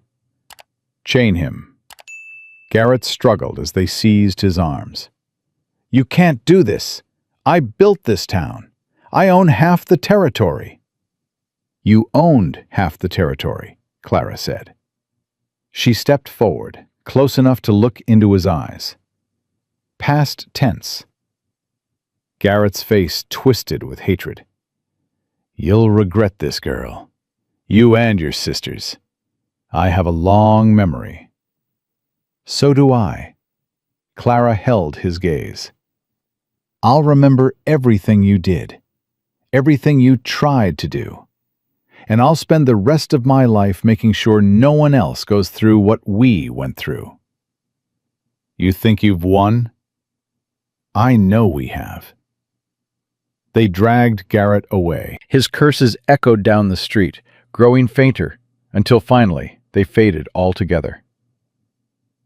Clara stood in the middle of Dusty Springs and breathed. It was over. It was finally over. Thornton's hand found hers. "You okay?" "I don't know." She looked at the town around her, at the people emerging from hiding, their faces filled with cautious hope. At the men who'd ridden with them, lowering their rifles, relaxing for the first time in days. "I don't know what okay feels like anymore." "You'll figure it out." His thumb traced circles on the back of her hand. "We both will." The ride back to Thornton Ridge felt different than the ride out. Lighter, somehow. Like a weight had been lifted that Clara hadn't even realized she was carrying. The other riders broke off as they went, heading to their own homes, their own families, their own lives. By the time they crested the last hill, only Clara and Thornton remained. And there, on the porch of the ranch house, 3 figures waited. Lily saw them first. She shot off the porch like a bullet, running down the path, her blonde hair streaming behind her. Clara barely had time to dismount before Lily slammed into her. "You're alive!" Lily was crying and laughing at the same time. "You came back!" "I promised." Josie and Emma reached them moments later. Josie's eyes were red-rimmed, though she'd never admit to crying. Emma was clutching her sketchbook, already drawing, capturing this moment for posterity. They held each other in the yard of the ranch that had become their home. 4 sisters who'd survived the unsurvivable, who'd fought for each other, and won. "Is it over?" Josie asked. "Really over?" "Garrett's in custody," Thornton said. "He'll stand trial in Denver. With the evidence we've gathered, he'll never see freedom again." "And us? What happens to us?" Clara pulled back from the embrace, looked at each of her sisters in turn. "Whatever we want," her voice caught. "For the first time in 2 years, we get to decide what happens next." "What do you want to happen?" Lily asked. Clara looked at Thornton, at this scarred, broken, beautiful man who'd given them everything. "I want to stay," she said quietly. "Here, at Thornton Ridge, if that's okay." Thornton's expression didn't change, but something in his eyes did. "It's more than okay." "But only if my sisters want to," Clara added quickly. "We decide together, all 4 of us." Josie snorted. "You really think I'm going anywhere? I've got a stable to run. Those horses won't train themselves." "Emma?" Emma looked up from her sketchbook. "I want to design buildings, real buildings. Maybe a school, like Martha had." "You know about Martha?" "Lily told me." Emma smiled softly. "A school sounds nice. The territory could use more education." "Lily?" The youngest Brennan squared her small shoulders. "I want to be a doctor, like the person who would have saved me if Mr. Thornton hadn't." She looked at Thornton with eyes too wise for 12 years. "Is there a medical school nearby?" "There's one in Denver," Thornton said. "You're a bit young, but by the time you're ready, I expect you'll be smarter than half the doctors there." Lily beamed. Clara felt tears prick her eyes. Her sisters, her family, building futures they'd never dared imagine. "Then it's settled." Her voice was thick. "We stay." That night, after dinner, after Lily had finally exhausted herself and gone to bed, after Josie and Emma had retreated to their rooms, Clara found Thornton on the porch. He sat in a wooden chair, staring out at the stars. A glass of whiskey rested untouched on the railing beside him. Clara settled into the chair next to his. "You should be sleeping," he said. "So should you." "Can't. Too much to think about." "Like what?" Thornton was quiet for a moment.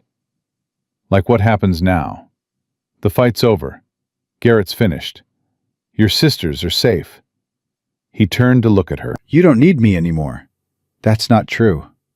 "Isn't it?" Clara reached over, took his hand.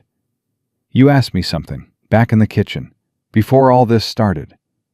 You asked what I see when I look at you. You said to ask again when it was over." "It's over." Clara shifted her chair closer. "So I'm telling you."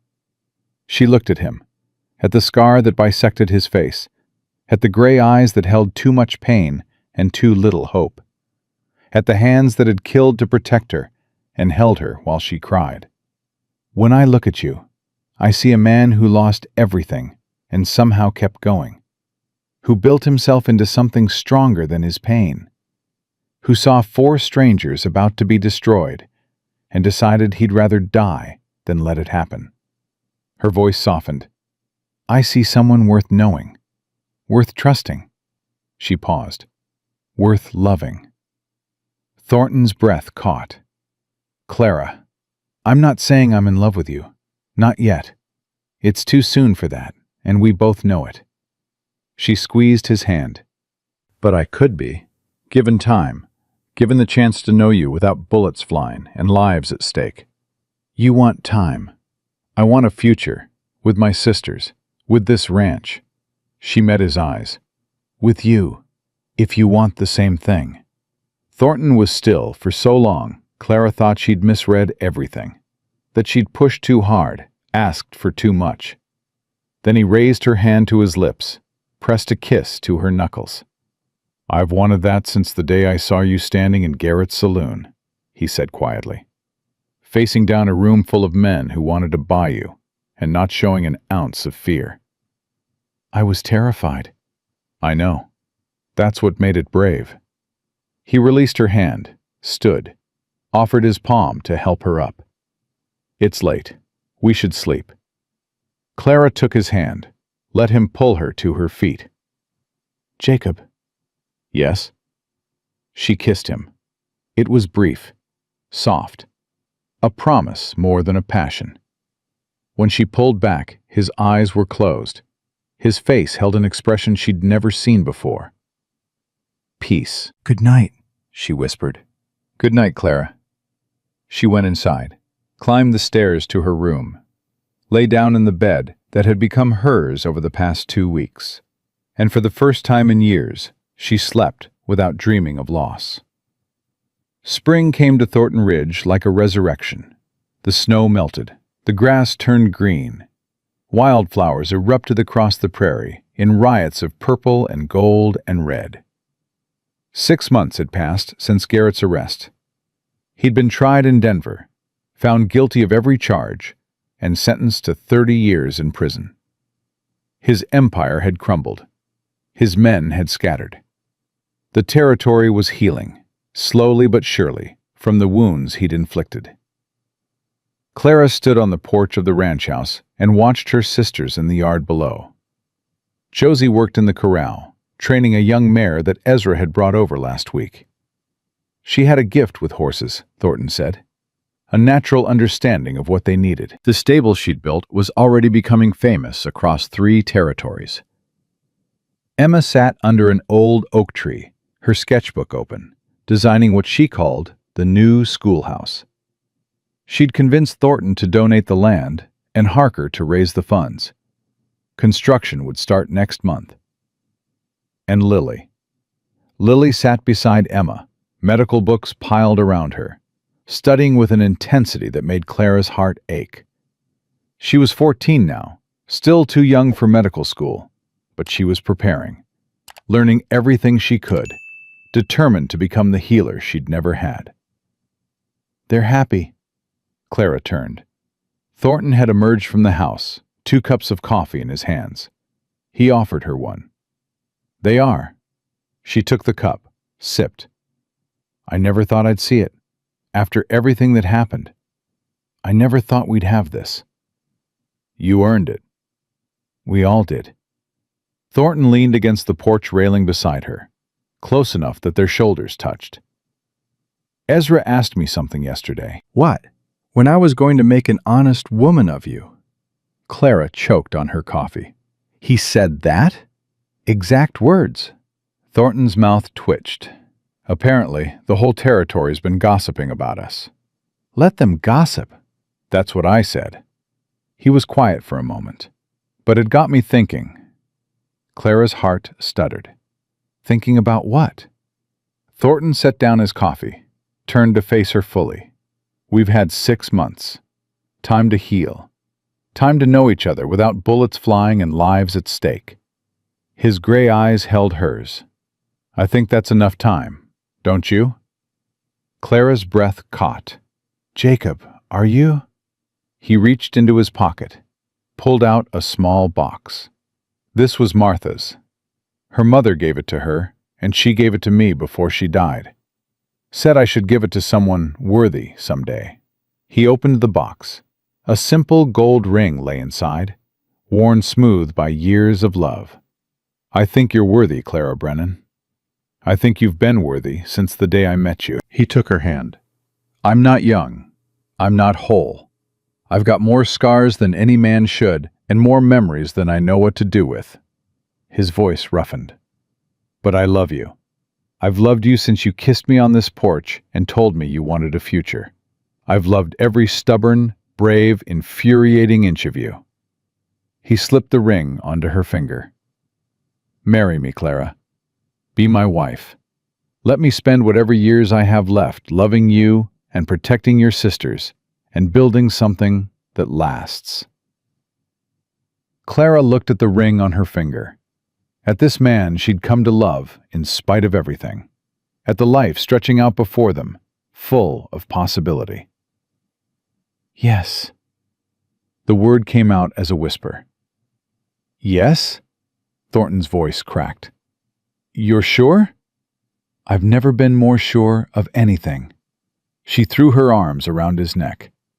"Yes, Jacob Thornton, I'll marry you." He kissed her, not brief this time, not soft.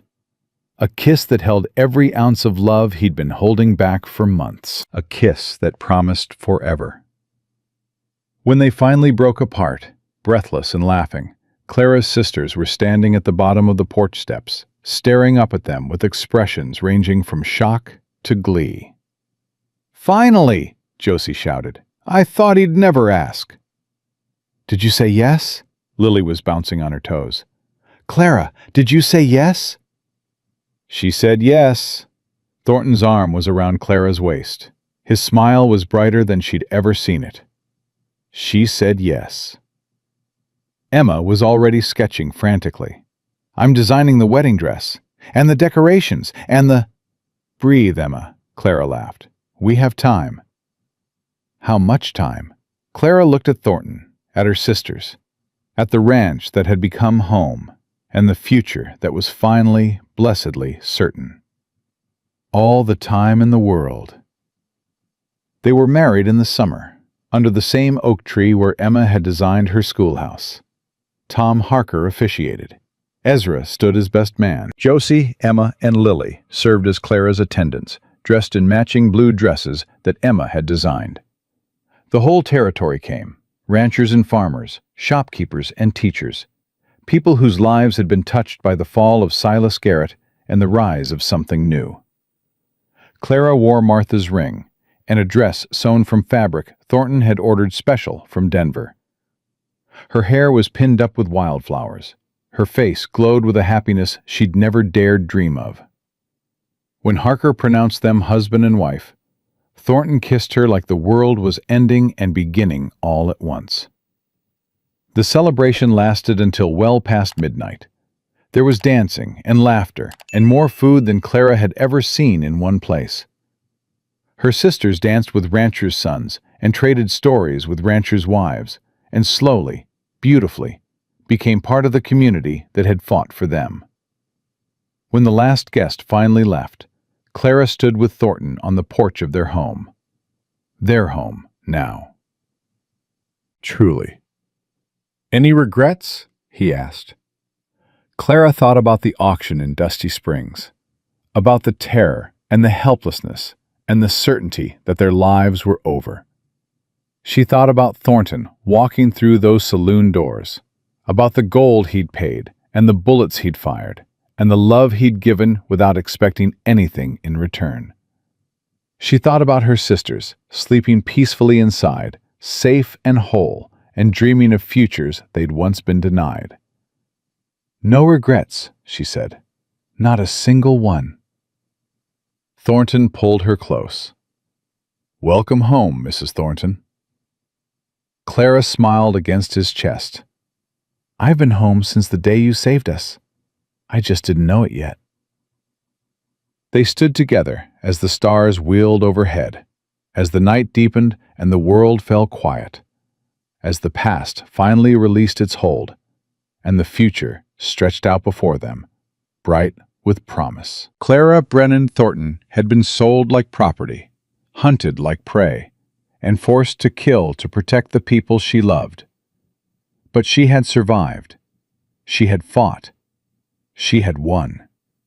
And now, standing in the arms of the man she loved, surrounded by the family she'd protected, she knew one thing with absolute certainty. The Brennan girls had come to the frontier with nothing but each other. They would leave it with a legacy that would last for generations. Because that was what family meant. Not blood, not obligation, but love fierce enough to face down any darkness, any danger, any demon that dared to threaten it. Clara had learned that lesson in fire and blood and tears. She would never forget it. And neither would anyone who heard their story.